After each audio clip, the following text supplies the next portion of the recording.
Hello, अस्सलाम वालेकुम। मैं शमीम अहमद अपने यूट्यूब चैनल पर आप लोगों से मुखातिब हूँ। आज की बात में हम डिस्कस करेंगे या मैं बात करूँगा कि क्या अलीगढ़ मुस्लिम यूनिवर्सिटी अपना एक मुसलमानों के लिए जो रोल मॉडल है उसे पूरा करने में कामयाब है। ये है इस कॉन्टेक्स्ट में कि जो अभी लेटेस्ट मौलाना आज़ाद एजुकेशन फाउंडेशन का एवोल्यूशन हुआ है, उसमें हमारे जो जिन्हें हम रोल मॉडल कंसिडर करती है, जो ख़ुद भी ये क्लेम करते हैं कि हम कम्युनिटी को डायरेक्टिव देते हैं, डायरेक्शन देते हैं, आगे बढ़ने का तरीका बताते हैं, कम्युनिटी के वेलफेयर की बात करते हैं एंड सो ऑन। और ये भी क्लेम करते हैं कि अंडर 5(2)(c) एमयू एक्ट में हमें ये जिम्मेदारी भी दी है कि not only education but cultural जो नीड्स हैं कम्युनिटी की, उसमें भी हम कुछ अपना योगदान दें। तो इसी के बारे में आपसे बात की जाएगी। जैसा कि सभी को मालूम है कि मौलाना आज़ाद फाउंडेशन या मौलाना आज़ाद एजुकेशन फाउंडेशन का ये एस्टेब्लिश किया गया था for the promotion of education and other needs of the minorities. और माइनॉरिटीज़ में 4-5 कम्युनिटीज आती हैं, सिख हैं, पारसी हैं, जैन हैं, बौद्ध हैं और मुस्लिम्स हैं। लेकिन जैसे सभी जानते हैं कि Sikhs are very highly well to do, Jains are very well to do, similarly Parsi. तो सिर्फ एक मुस्लिम कम्युनिटी ही है which is 90% of the minority communities जो कि बहुत ही एजुकेशनली, सोशली हर तरह से बैकवर्ड है। तो इसके ज़रिए से बच्चों की तालीम, चूँकि बाय एंड लार्ज लोग बिलो द पॉवर्टी लाइन है, दे कैन नॉट अफोर्ड और to save higher education, lower education यानी सेकेंडरी और प्राइमरी एजुकेशन भी वो अफोर्ड नहीं कर पाते। तो उसके लिए फाउंडेशन लाखों बच्चों को स्कॉलरशिप देता था और उन्हें स्किल डेवलपमेंट ट्रेनिंग भी देता था, जॉब ओरिएंटेड, जिससे कि वो छोटे मोटे जॉब्स कर सकें। तो वैसे तो इस फाउंडेशन का देखिए बीजेपी का शुरू से एक बात रही है जो आज भी कह रहे हैं कि एक देश एक इलेक्शन, एक देश एक कानून, सबको एट पार ट्रीट किया जाए। सुनने में बहुत अच्छा लगता है और वो इस तरफ काम भी कर रहे हैं। तो वो नहीं चाहते कि किसी को ज़्यादा प्रमोट करें या डिमोट करें। तो चूँकि ये स्कॉलरशिप मेनली जो फाउंडेशन था Maulana Azad education, that was benefiting Muslim community, तो उनका शायद यही सोच है कि वाई ओनली मुस्लिम्स, हम क्यों करें, जैसे सब हैं वैसे ये हैं। तो वो एक सोच हो सकती है उनकी है। एनी हो, उन्होंने शुरू में भी बहुत पहले भी हमेशा इस तरह के जो कंसेशंस हैं उन्हें अपीजमेंट का नाम दिया, उसे अपोज किया। तो उनसे कोई शिकायत ज़्यादा आपको नहीं होनी चाहिए। उनकी जो पॉलिसीज है वो क्लियर है, वो छुपा करके कोई काम नहीं कर रहे हैं और न उन्होंने पहले उसे छुपाया न अब छुपा रहे हैं। अब आता है हमारा आपका, अभी पिछले बजट में ये जो ट्रस्ट आता है मौलाना आज़ाद एजुकेशन फाउंडेशन का ये या ट्रस्ट कहिए, it is funded by the ministry of minority affairs.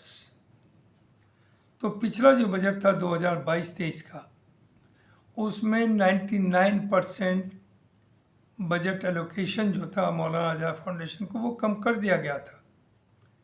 जो हंड्रेड्स ऑफ करोड़ में होता था वो लाखों में आ गया था। तो ये कहिए कि ये तो तकरीबन सांस जस्ट ये कहिए कि जिंदा था, सांस किस वक्त निकल जाए ये तो पहले ही से तय था। एनी हाउ, ये वेंटिलेटर पर था। तो वेंटिलेटर तो यही है कि जैसे हटाइए within seconds you are nowhere. तो 7 फरवरी 2024 यानी पिछले महीने मिनिस्ट्री ऑफ माइनॉरिटी अफेयर्स ने एक नोटिफिकेशन किया कि मौलाना आज़ाद फाउंडेशन को अबलिश किया जाता है और इसमें जो 43 या 46 कॉन्ट्रेक्चुअल वर्कर्स थे, काम करने वाले, उन्हें टर्मिनेशन नोटिस भी दे दिया गया। नॉट ओनली दिस, इसके पास जो फंड्स थे, असेट्स थे, वो थे तकरीबन 1073.26 करोड़, 1073.26 करोड़ उन्हें भी, और लाइबिलिटीज़ थी 408.55 करोड़। तो ये भी ट्रांसफ़र कर दिए गए हैं फाउंडेशन से। तो अब सवाल यह है, चूँकि जब ये हुआ तो जाहिर से कुछ लोगों में इसका रिजेंटमेंट हुआ, बहुत ज़्यादा तो नहीं हुआ, लेकिन जो वाकई सिंसियर और ऑनेस्ट लोग थे जिन्होंने फील किया कि ये गलत हो रहा है, वो सुप्रीम कोर्ट गए या हाई कोर्ट गए दिल्ली, और उन्हें कुछ राहत की सांसें दी कि उनकी बात कम से कम सुनी गई। तो इसी बीच में मिनिस्ट्री ने क्या किया है कि just to make it more credible, इस नोटिफिकेशन को एक मीटिंग कॉल करते हैं दिल्ली में, जिसमें जामिया के वाइस चांसलर और एएमयू के दोनों वाइस चांसलर्स को इनवाइट किया गया है। और ये सभी को मालूम है कि दोनों जगह एडहोकिज्म चल रहा है। यहाँ भी एडहॉक वाइस चांसलर हैं और जामिया में भी और एएमयू में भी दोनों जगह एडहॉक वाइस चांसलर्स हैं, प्योरली टेम्परेरी। वहाँ भी पैनल बन गया रेगुलर वाइस चांसलर का, अभी तक नॉमिनेट नहीं हो के आया है अप्रूव। और यहाँ भी कोर्ट से 5 नाम चले गए थे, कई महीने हो गए, उस पर अभी तक कोई एक्शन नहीं हुआ है। Any how they were invited और उनसे ज़ाहिर डिस्कस किया रिगार्डिंग दिस एबोलिशन। और बड़े अफसोस और शर्म की बात है और तकलीफ बेद बात है कम्युनिटी के लिए कि इन दोनों वाइस चांसलर ने अपनी एसेंट दे दी अपनी, और उस ड्राफ्ट के ऊपर साइन कर दिया जिसके थ्रू उसे अबॉलिश किया गया, जिससे कि गवर्नमेंट का केस भी अब स्ट्रॉन्ग हो गया कोर्ट के लिए कि देखिए हमने तो 2 minority institute, so called minority तो नहीं है, सो कॉल्ड माइनॉरिटी डोमिनेटेड मुस्लिम एजुकेशन इंस्टीट्यूट्स एएमयू और जामिया के वाइस चांसलर से भी बुला के राय ली और उन्होंने भी they agreed with the draft और दे साइन।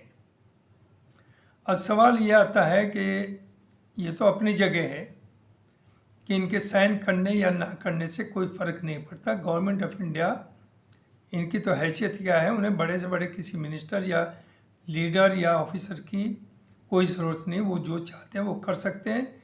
और यही खूबी है इस गवर्नमेंट की, that the government is very strong और इसमें विल पावर है।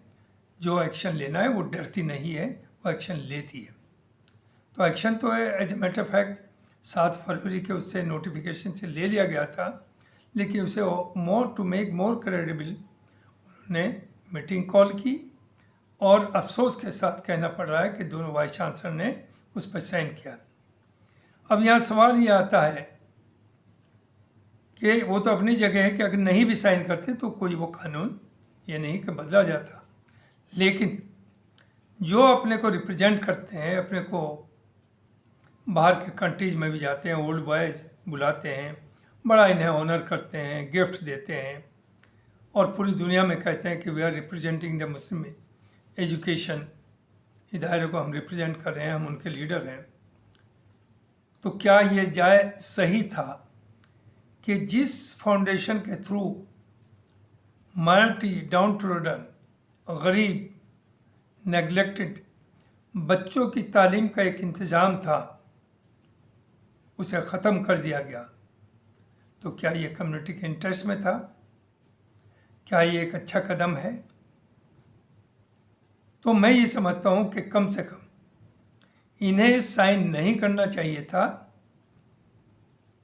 ठीक है, इनमें हिम्मत नहीं थी, ये तो अलग बात है कि ये नोट ऑफ डिसेंट भी नहीं दे सकते थे, क्योंकि जाहिर है जो आदमी सिग्नेचर कर सकता है वो नोट ऑफ डिसेंट कैसे दे सकता था।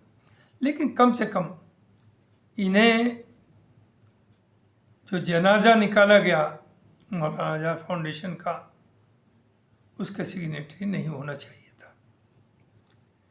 ये समझते हैं कि इससे इनकी बड़ी तरक्की हो जाएगी, इन्हें बहुत बड़ी गलतफहमी है। एक तो मैं समझता हूँ कि दोनों वाइस चांसलर कम से कम एएमयू या जामिया के पैनल में वहाँ के एक्टिंग वीसी का नाम नहीं, यहाँ के पैनल में यहाँ के एक्टिंग वीसी का नाम नहीं। दूसरे इन्हें क्या चाहिए? कम से कम मैं जानता हूँ हमारे जो वाइस चांसलर इस वक्त एक्टिंग है, बहुत अच्छे आदमी है, शरीफ आदमी है, नेक आदमी है। तो वो क्या एक्सपेक्ट कर रहे हैं? What he is expecting from the government? किस लिए उन्होंने साइन किया? क्या मैसेज देना चाहा उन्होंने? हाँ, ये ज़रूर है कि पैनल में एक नाम है जिसे वो चाहेंगे कि वो अप्रूव हो जाए और फेवर मिल जाए। लेकिन लेट यू नो कि यूनिवर्सिटी को चलाना बहुत आसान नहीं है। ये कांटों का ताज है। इस पे जिस तरह के हालात पिछले वैसे तो 50 साल से हैं, लेकिन इधर रिसेंटली जो हालात हैं उनमें यूनिवर्सिटी को चलाना हर आदमी के बस का नहीं है। और होगा यही कि रोज़ाना वीकली आप पुलिस बुलाएंगे, सिटी एडमिनिस्ट्रेशन की मदद लेंगे, गवर्नमेंट ऑफ इंडिया की मदद लेंगे, और जाहिर है उस पर फिर हर मामले में कंप्रोमाइज़ भी करना पड़ेगा। तो ये ना समझे कि वाइस चांसलर एक बहुत बड़ा ताज है और तरक्की कर जाएंगे। तो मैं ये समझता हूँ कि ये जो कदम है दोनों लोगों की सिग्नेचर करने का, ये ना नेशनल इंटरेस्ट में है, चूँकि नेशनल इंटरेस्ट में इसलिए नहीं कि अगर 25% ऑफ द पॉपुलेशन, जो 20% तो ऑफिशियली है या 18%, लेकिन 25% है मुस्लिम, कि अगर वो एक कम्युनिटी एजुकेशनली सोशली बैकवर्ड रहती है तो पूरा मुल्क तरक्की याफ्ता नहीं कह सकते। तो मुल्क की तरक्की के लिए ज़रूरी है कि हर सेक्शन को देख के चलना है, और वीकर सेक्शन सर्टेनली जो वेल ऑफ लोग हैं उनसे compete नहीं कर सकता, तो उन्हें स्पेशल कंसेशन देना पड़ता है, चाहे आप इसे तुष्टीकरण करें या उसे ये कहें कि भाई उनका हक है, उन्हें भी एक मौका मिले कि वो आगे बढ़े। तो यही सोच के फाउंडेशन बनाया गया था। चूँकि मुस्लिम्स बेहद बैकवर्ड है, मोर देन दलित, कोई इनका रिजर्वेशन है नहीं, तो कम से कम एजुकेशन में they could come through the scholarship. ये चूँकि प्राइमरी लेवल से लगाकर secondary level, university level, research level, हर जगह बच्चों को दिया जाता था। और बहुत से बच्चे ऐसे हैं जिनके पेरेंट्स की इनकम 5 से 10 हज़ार रुपये महीना भी नहीं है, वो इस स्कॉलरशिप के थ्रू मेडिकल कर लेते थे, पीएचडी कर लेते थे, मास्टर डिग्री कर लेते थे, एमबीए कर लेते थे एंड सो ऑन। तो अब वो सब बच्चे एजुकेशनली बिल्कुल पीछे चले जाएंगे। तो ठीक है, गवर्नमेंट की एक सोच है, उनकी अपनी एक पॉलिसी है रूलिंग पार्टी की, वो अपने एजेंडे को आगे बढ़ा रहे हैं। लेकिन इन दो वाइस चांसलर का उस एजेंडे का हिस्सा होना मैं समझता हूँ बहुत अच्छी बात नहीं थी और बहुत ही गलत स्टेप है। और मुझे इसके बाद और अफसोस के साथ कहना पड़ रहा है कि एएमयू कम्युनिटी जो कहते हैं कि हम इंटेलेक्चुअल्स हैं, हम क्रीम हैं कम्युनिटी की, कोई आदमी आगे नहीं आया।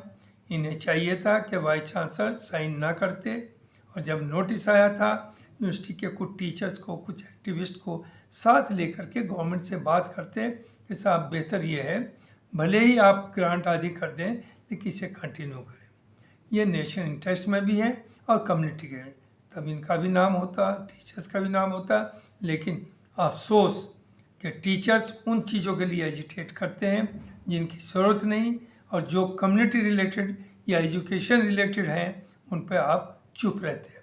तो मुझे ये कहना था। अब मेरा एक और वीडियो आएगा जो आएगा यूनिवर्सिटी के माइनॉरिटी कैरेक्टर पे, और यूनिवर्सिटी के क्या वो ज़रूरी है और उसके ना होने से क्या फ़र्क पड़ेगा, और इस वक्त जो यूनिवर्सिटी के हालात हैं क्या वाकई वो माइनॉरिटी की एजुकेशन प्रमोशन का काम कर रहे हैं। इस बारे में मेरा दूसरा वीडियो आएगा। थैंक यू वेरी मच, बहुत बहुत शुक्रिया।